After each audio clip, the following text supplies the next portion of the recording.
Ka wei ka yeng jong ka SOS Children's Village Children Home Umyam kala kem diang hakamid arpu artrik yayong. Ki pulit penlip ding marsenyo jingtip kala her bran ban a jingaram Henry namar balak kelang jur ka ding kani ka yeng ka bade ka jaka sa ki kena shinrang kala julor pam.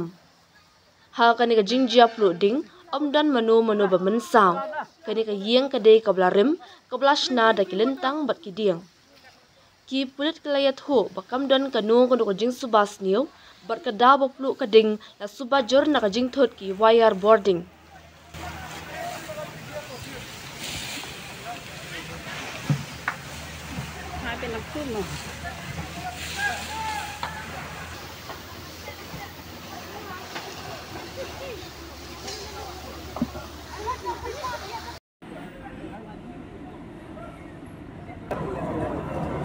Adalah jor deh. Mereka ni ragu untuk